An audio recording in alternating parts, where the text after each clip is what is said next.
14.3 के प्रश्न संख्या 1 से 9 तक। बच्चों, इससे संबंधित कंसेप्ट हमने पिछले भाग में देखा था।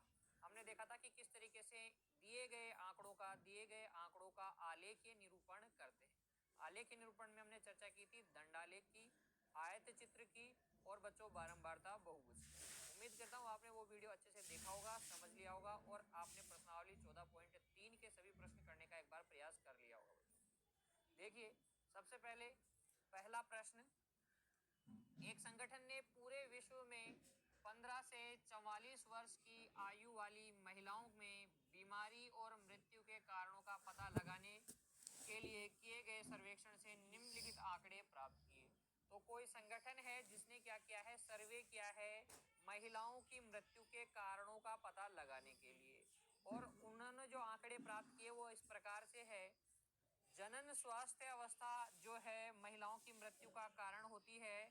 कितनी महिलाओं का? 31.8% महिलाएं जनन स्वास्थ्य अवस्था अर्थात प्रेगनेंसी के दौरान, बच्चा पैदा होने के दौरान मरती हैं।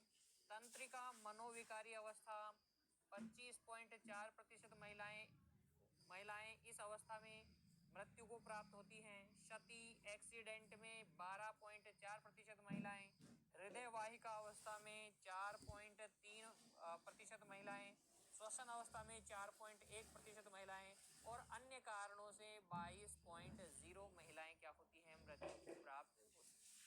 इस सूचना के आधार पर आपसे पूछा गया है पहला प्रश्न, सूचनाओं को आलेखीय रूप में निरूपित कीजिए। तो आलेखीय रूप में हम कैसे कैसे निरूपित कर सकते हैं बच्चों? देखिए, हम बना सकते हैं दंड आलेख, ठीक है, हम बना सकते हैं आयत चित्र,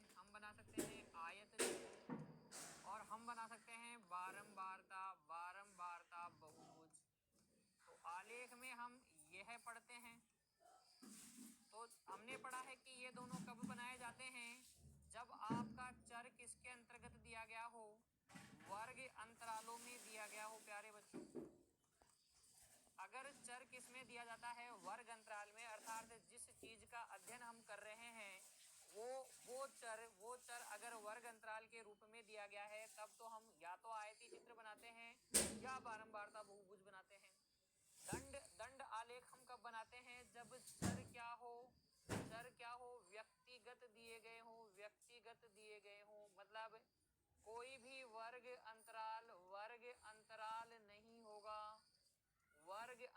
नहीं होगा, तब हम क्या करते हैं? दंड आलेख बनाते हैं। अब इस प्रश्न में देखेंगे तो यहाँ पर हम कारणों का अध्ययन कर रहे हैं ना, मृत्यु के कारणों का।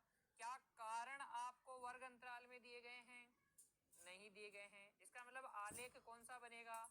दंड आलेख बनेगा। अब अब ये समझ में आ गया कि दंड आलेख बनेगा, तब फिर आप देख सकते हैं कि दंड आलेख में हम क्या करते हैं? दो लंबवत रेखाएं खींचते हैं जो बिंदु O पर काटती है, जिसको हम मूल बिंदु बोलते हैं। जो क्षैतिज रेखा होती है वो आपके पास x अक्ष होती है और जो ऊर्ध्वाधर रेखा होती है वो y अक्ष होती है।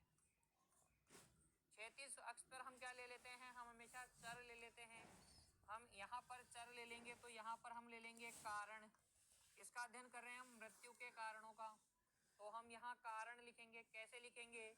एक डिब्बा छोड़ेंगे और एक डिब्बे में हम कारण लिख देंगे। ये पहला डिब्बा, इसमें फिर एक डिब्बा छोड़ेंगे, मतलब बराबर डिब्बे छोड़ने हैं। 2 छोड़ सकते हो, 4 छोड़ सकते हो, लेकिन जनरली हम एक डिब्बा छोड़ के क्या बनाते हैं? दंड बनाते हैं।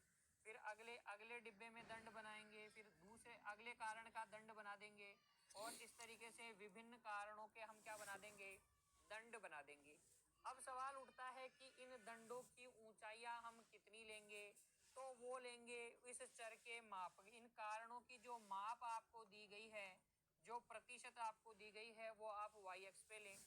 तो जैसे जनन स्वास्थ्य अवस्था का कितना प्रतिशत है? 31.8%।